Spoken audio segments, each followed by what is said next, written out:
আল্লাহর পয়গম্বর বাবার কবর দেখার জন্য যাচ্ছেন যুবক। মা মেরা যখন কিছু দূর যাওয়ার পরে যখন আঙ্গুল দিয়ে সারা দিয়ে বলে এই খেজুর গাছের নিচে তোমার বাবার কবর। আল্লাহর পয়গম্বর গুড়া থেকে লাফ দিয়ে নেমে গেল। আল্লাহর পয়গম্বর লাফ দিয়ে নামিয়া বাবার কবরের পাশে গিয়ে অজুরে কান্না করতেছে। আল্লাহ ওহী নাজিল করে বলে, ও আমার বন্ধু, তুমি কান্না করিও না। তোমার কান্না জমিনের ফেরেশতারাও বরদাস্ত করতে পারে না, আসমানের ফেরেশতারাও এটা সহ্য করতে পারে না। ওগো বন্ধু, তুমি কান্না করিও না, তুমি কান্না করিও না। ওরে ইতিম নবীর উম্মত, আজকে কোন জিনিসের প্রতি এত মহাব্বত রে যুবক? আজকে কোন জিনিসের প্রতি তোমরা দৌড়াও? আরে ইতিম নবীর উম্মত, যখন নবী করিম সাল্লাল্লাহু আলাইহি ওয়াসাল্লাম বাবার কবর জিয়ারত করিয়া যখন বাসার উদ্দেশ্যে যখন রওনা হয়ে গেল, রাস্তার মধ্যে ইতিমধ্যে মা আমেনার বুকের মধ্যে ব্যথা শুরু হয়ে গেল। মা ডাক দিয়ে বলে, উম্মে আইমান, আমার কলিজার টুকরা সন্তানটাকে আমার বুকের উপর উঠাইয়া দে।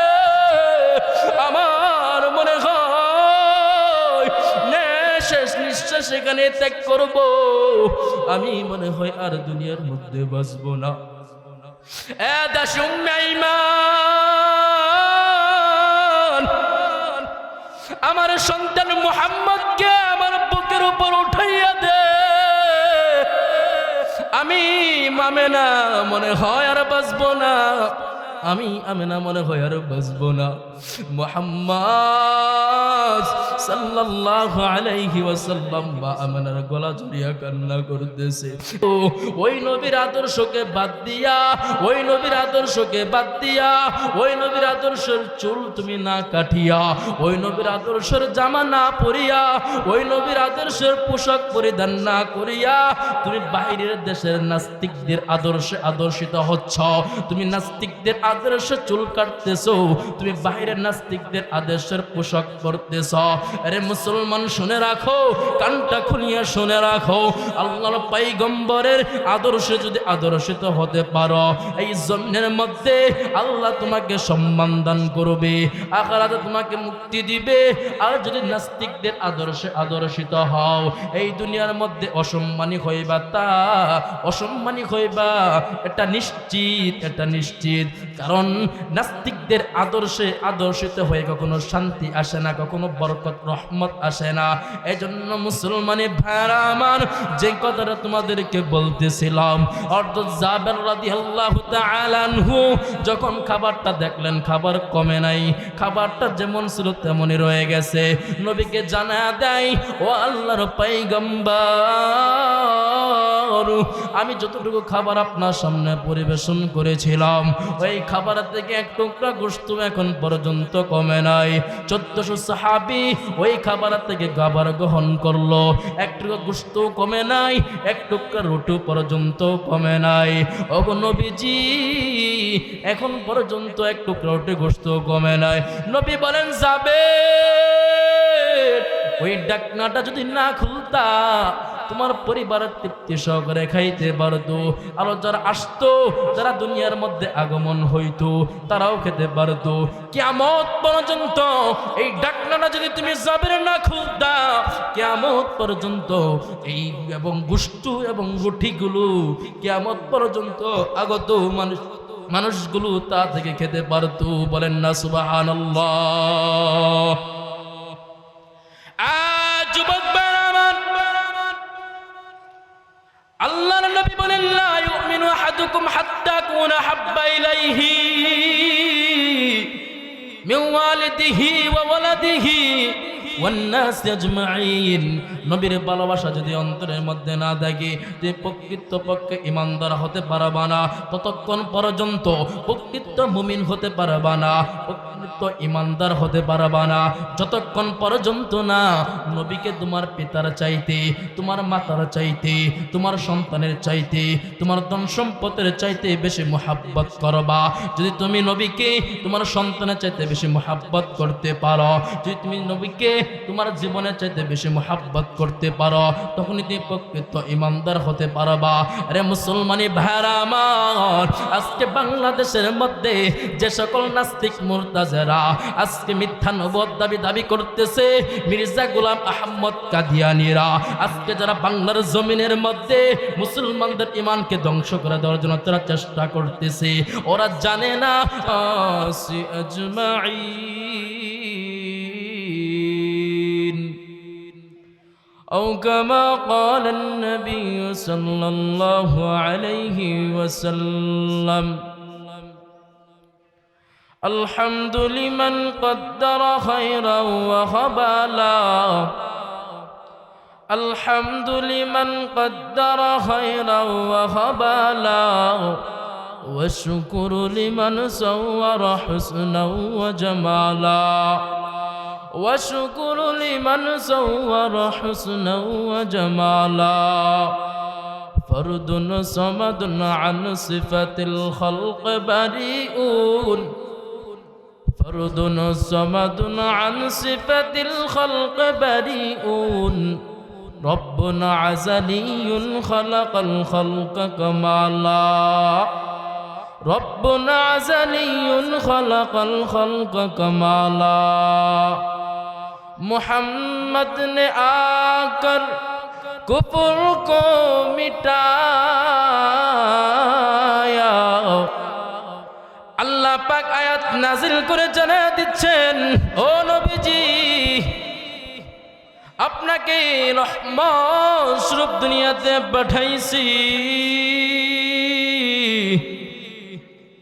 তাইফের ময়দানে যখন নবী কালিমার দাওয়াত দেওয়ার জন্য যখন গেলেন, তাইফের যুবকেরা নবীকে পাথর মারতে মারতে মারতে মারতে নবীর শরীর মুবারক থেকে রক্ত টপ টপ করে পড়তেছেন। আল্লাহর পয়গম্বর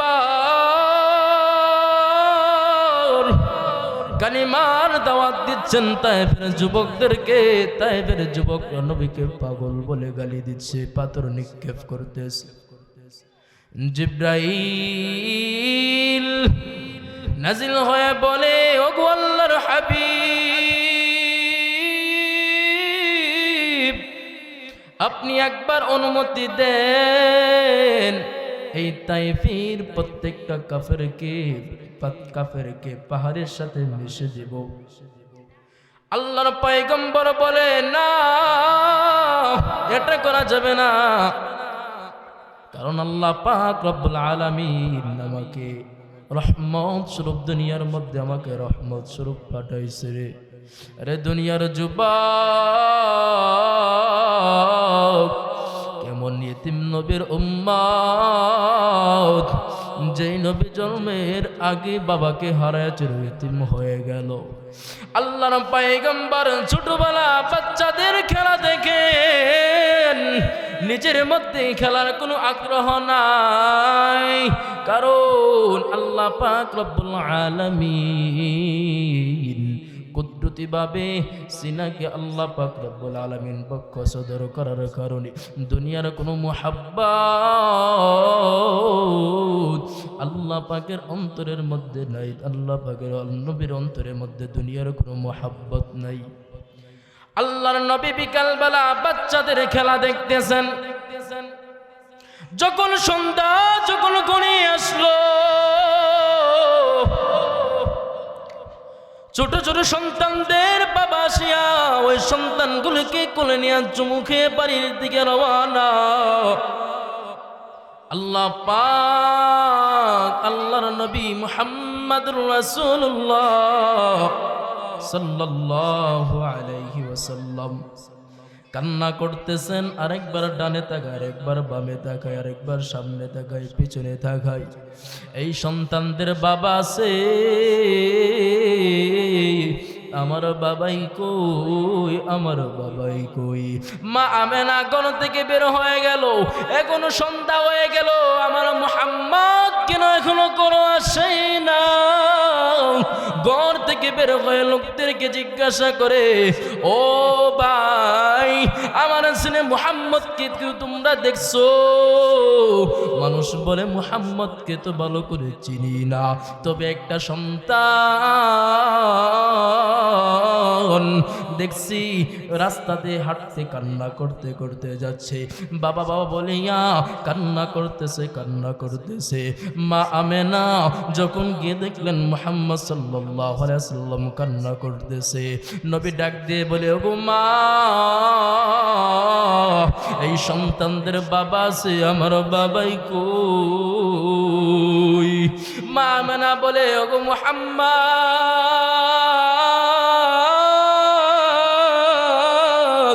তুমি জন্ম, তুমি আমার গর্ভে থাকা অবস্থায় তোমার বাবা সিরিয়ার উদ্দেশ্যে, ব্যবসার উদ্দেশ্যে যখন রওনা হয়ে গিয়েছিল, এই সফরে আর বাড়িতে ফিরে আসা হয় নাই, সেখানে ইন্তেকাল হয়ে গেছে।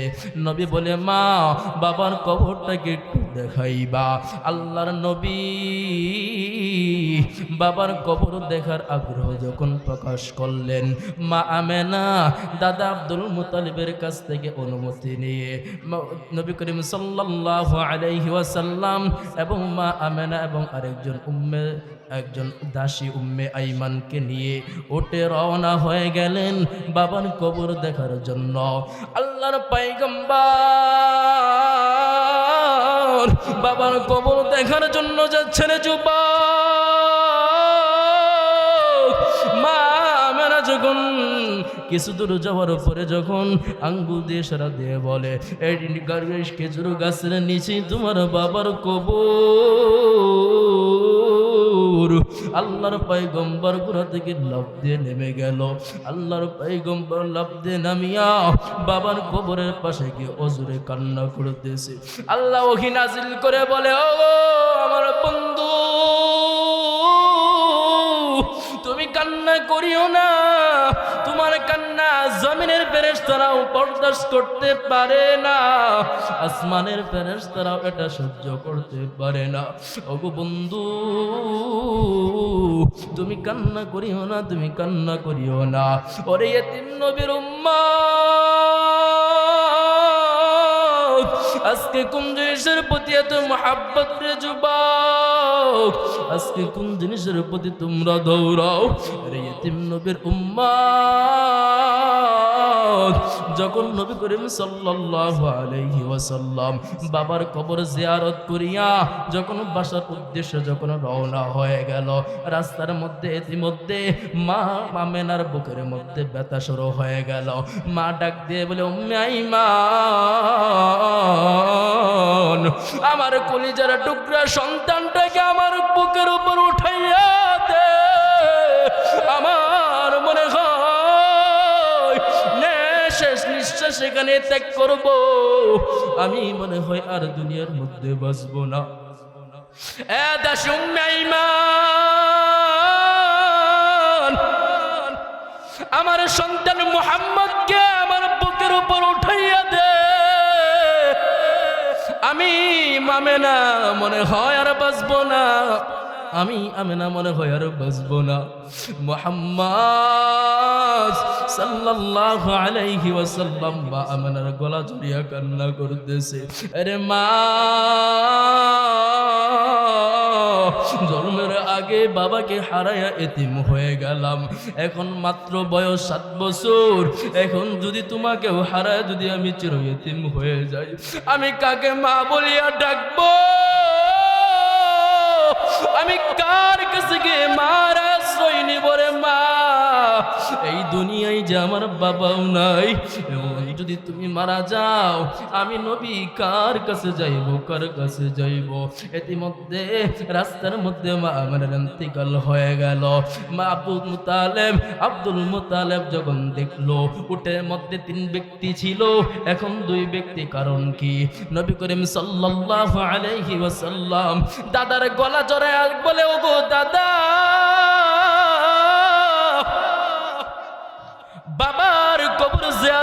থেকে মাকে হারায় চিরয়তীম হয়ে গেলাম। এখন কাকে মা বলিয়া ডাকবো, কাকে বাবা বলিয়া ডাকবো রঘু দাদা? আরে আমার এতিম নবীর উম্মতের দল,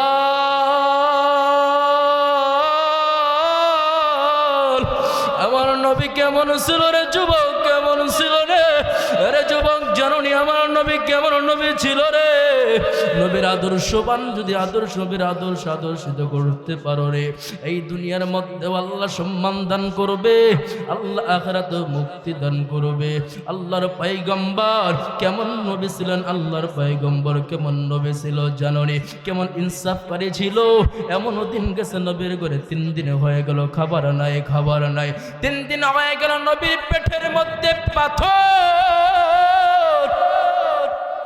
নবীর পেটের মধ্যে পাথর বেঁধেছে।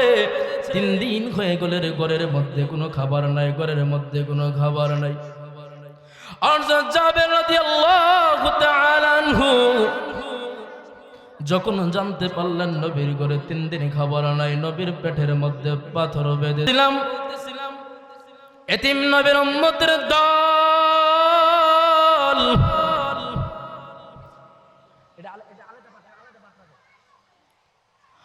এতিম নবীর দল, যে কথাটা তোমাদেরকে বলতেছিলাম, যে কথাটা বলতেছিলাম, 3 দিন হয়ে গেল নবীর ঘরে কোনো খাবার নাই।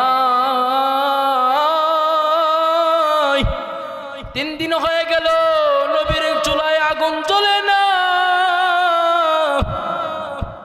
আর জাবের রাদিয়াল্লাহু তাআলা আনহু যখন এই সংবাদ পেয়ে যখন বাড়ির দিকে রওনা হলেন, গিয়ে বলে, ও আমার প্রাণের বিবি,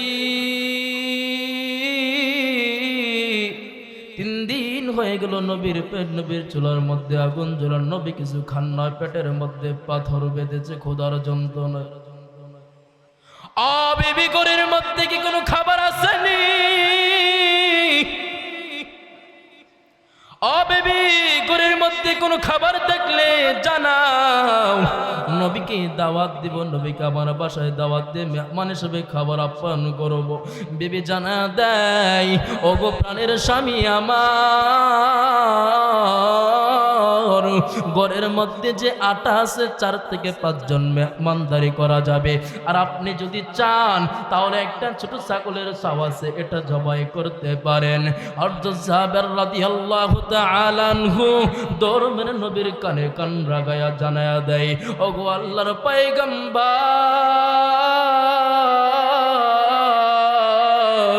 আমার বাড়িতে 4 থেকে 5 জন সাহাবীর মেহমানদারি করা যাবে।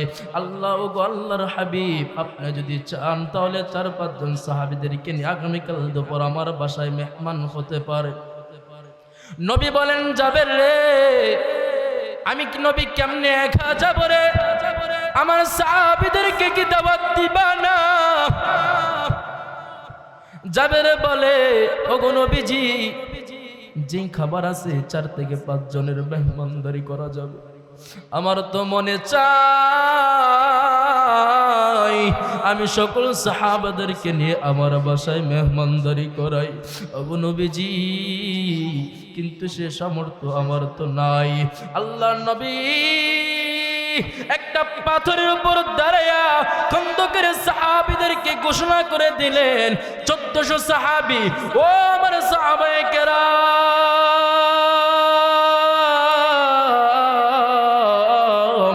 আগামীকাল দুপুরে তোমাদের বন্ধু, তোমাদের সহপাঠী ভাই জাবেরের বাসায় তোমাদের জন্য দাওয়াতের ব্যবস্থা করা হয়েছে, তোমাদের জন্য আপ্যায়নের ব্যবস্থা করা হয়েছে। আগামীকাল তোমাদের সকলের দাওয়াত জাবেরের বাসায়।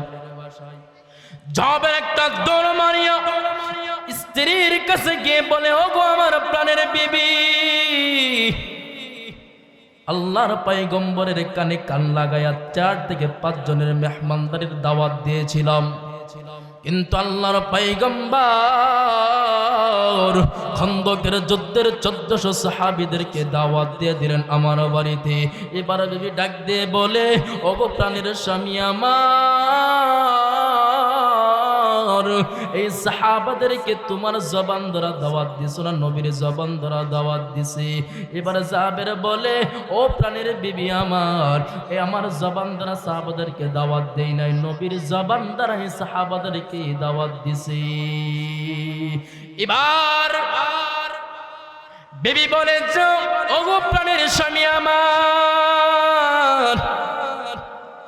আমার বাসায় 4 থেকে 5 জন মেহমানের আয়োজন করা যাবে, তার থেকে বেশি মেহমানদারি করা সম্ভব হবে না। 4 থেকে 5 জনের মেহমানদারি আমরা নিব। আর বাকি যে নবী 1400 সাহাবাদেরকে দাওয়াত দিয়েছেন, এইগুলো হলো নবীর মেহমান। আর নবী হলেন আমার বাসার মেহমান। বলেন না সুবহানাল্লাহ। আতিম নবীর উম্মতের দল,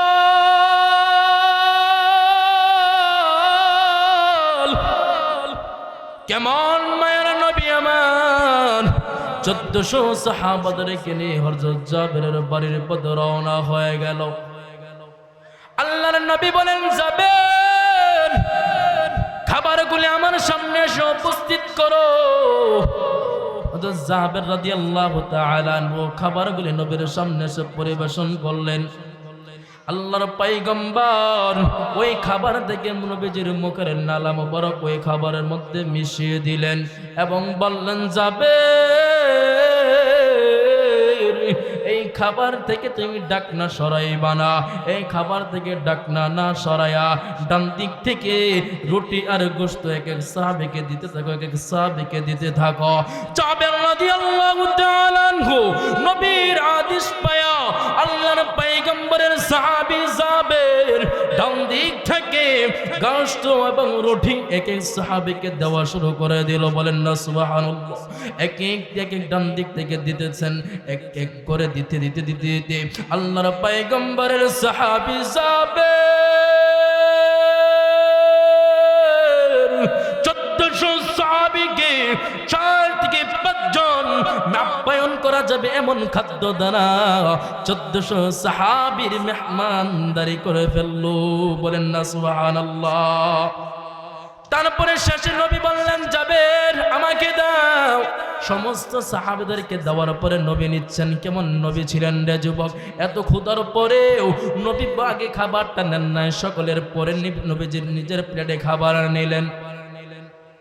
নবী করিম সাল্লাল্লাহু আলাইহি ওয়াসাল্লাম তৃপ্তি সহকারে খাবারের পর এবার নবী করিম সাল্লাল্লাহু আলাইহি ওয়াসাল্লাম জাবেরকে বলতেছেন, ও জাবের, এই বাকি খাবার যে খাবারগুলো যে রয়েছে এই খাবারগুলি তোমরা পরিবারের যারা রয়েছে তারা খেয়ে নাও।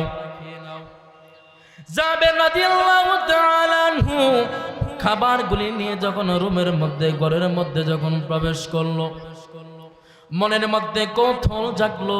4 থেকে 5 জনের খাবার আল্লাহর পয়গম্বর 1400 সাহাবীর আপ্যায়ন করলেন। দেখি খাবারটা কেমন, খাবারটা কমছে কিনা বাড়ছে। যখন ডাকনাটা যখন খুললেন, আরে মুসলমান এখন একটা তাকবীর দিবা। যখন ডাকনাটা যখন খুলছে, আল্লাহর পয়গম্বরের সাহাবী জাবের রাদিয়াল্লাহু তাআলা আনহু দেখেন ওই প্রথমবার রান্না করার পরে যেমন যতটুকু গোশত ছিল, যতটুকু কয়েকটা রুটি ছিল, মুসলমান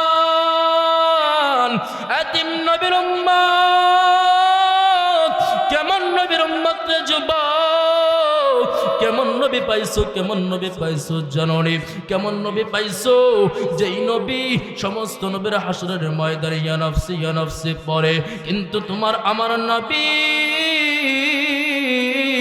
ইয়া নফসি পড়ে না রে যুবক, পড়ে না। আল্লাহর পয়গম্বর মুহাম্মদুর রাসূলুল্লাহ সাল্লাল্লাহু আলাইহি ওয়াসাল্লাম মাকামে মাহমুদের মধ্যে সাজদা অবস্থায় আল্লাহর পয়গম্বর বলেন, ইয়া উম্মতি ইয়া উম্মতি।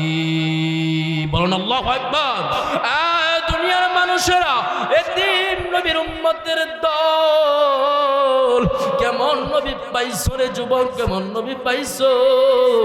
ওই নবীর আদর্শকে বাদ দিয়া, ওই নবীর আদর্শকে বাদ দিয়া, ওই নবীর আদর্শের চুল তুমি না কাটিয়া, ওই নবীর আদর্শের জামা না পরিয়া, ওই নবীর আদর্শের পোশাক পরিধান না করিয়া তুমি বাইরের দেশের নাস্তিকদের আদর্শে আদর্শিত হচ্ছ। তুমি নাস্তিকদের আদর্শে চুল কাটতেছো, তুমি বাইরের নাস্তিকদের আদর্শের পোশাক পরতেছ।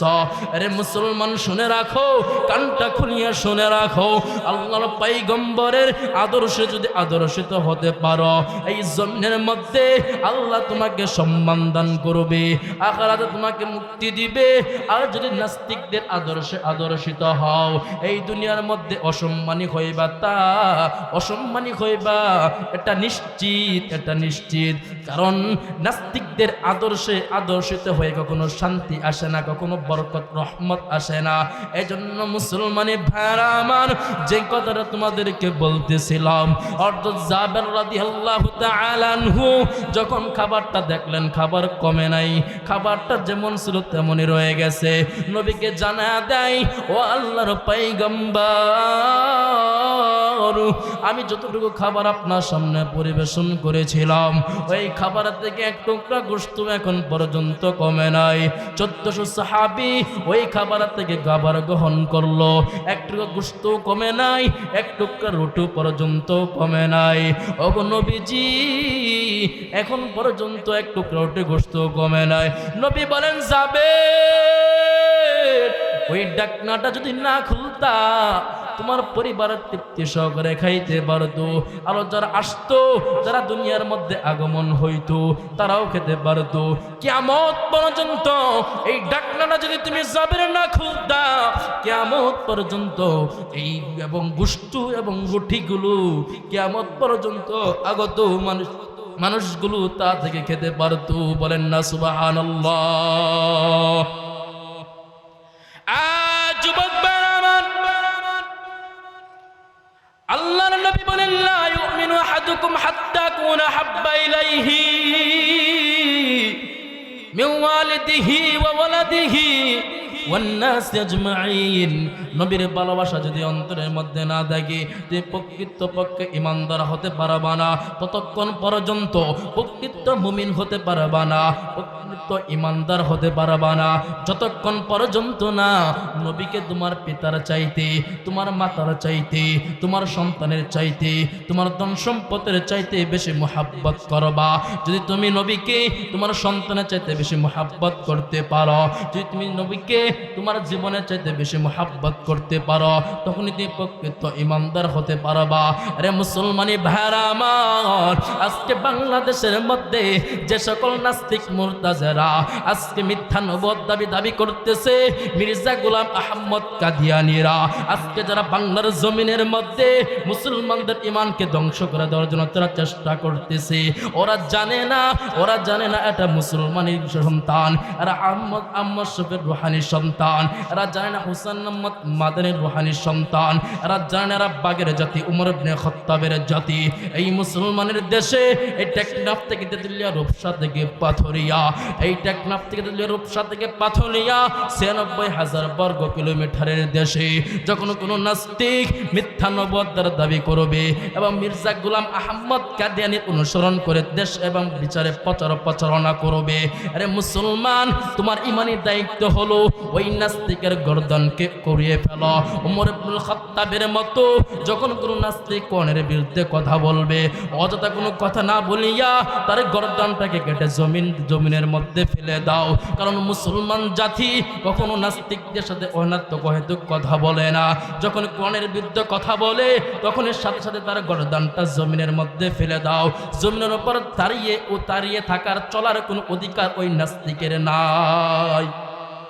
এই জন্য মুসলমানি ভাইরা আমার, সামনে আসতেছে তোমার ইমানে একটা পরীক্ষা। এখন তুমি লক্ষ্য করে দেখো তুমি কোন জাতিকে যাচাই করবা। যদি ইসলামকে যদি চাও তাহলে ইসলাম রাজনীতি তুমি করো, ইসলামকে যদি তুমি চাও তাহলে ইসলাম প্রতিষ্ঠার জন্য চেষ্টা করো, ইসলাম যদি তুমি মুহাব্বত করো, ইসলাম নিয়ে যদি তুমি মরতে চাও দেশের মধ্যে ইসলাম প্রতিষ্ঠা করো, ইসলাম নিয়ে যদি বাঁচতে চাও ইসলামের রাজনীতি দুনিয়ার মধ্যে করো। সাহাবায়ে কেরাম ইসলামের রাজনীতি করছে, রাসূল তাবির আইম্মে মুস্তাহিদ ইসলামের রাজনীতি করছে, আমাদের উলামায়ে কেরামগণ ইসলামের রাজনীতি করছে, বাতিলের নিকট মাথা নত করে নাই। যেই বাতিল কোণের বিরুদ্ধে কথা বলছে, রে মুসলমানি ভাইরা আমার, দেখো তাকায়া ইব্রাহিম খলিলুল্লাহর মতো, মুসা কালিমুল্লাহর মতো যখন ফেরাউন বাতিল মাথা ছেড়ে দিয়ে দাঁড়িয়ে গেল, মুসা কালিমুল্লাহ হকের ঝান্ডা নিয়ে দাঁড়িয়ে গেলেন। আল্লাহ পাক ফেরাউনকে নীল নদে ডুবিয়ে মারলো, মুসা কালিমুল্লাহকে হকের ঝান্ডায় বিজয় দান করলো। দেখো ইব্রাহিম খলিলুল্লাহ যখন হকের ঝান্ডা নিয়ে যখন দাঁড়িয়ে গেল, নমরুদ যখন বাতিল মাথা চারা দিয়ে দাঁড়িয়ে গেল, নমরুদকে জুতা পিটা করে দুনিয়া থেকে বের করলো, আর ইব্রাহিম খলিলুল্লাহকে বিজয়ের মালা আল্লাহ পরাইলো। উতবা সাইবা যখন বাতিল মাথা চারা দিয়ে যখন দাঁড়ায় গেল, আল্লাহর পয়গম্বর হকের ঝান্ডা নিয়ে যখন দাঁড়ায় গেলেন, আল্লাহ পাক রব্বুল আলামিন উতবা সাইবাকে এই দেশ থেকে লাঞ্ছিত অপমান করে বিদারিত করেছে। এবং আমার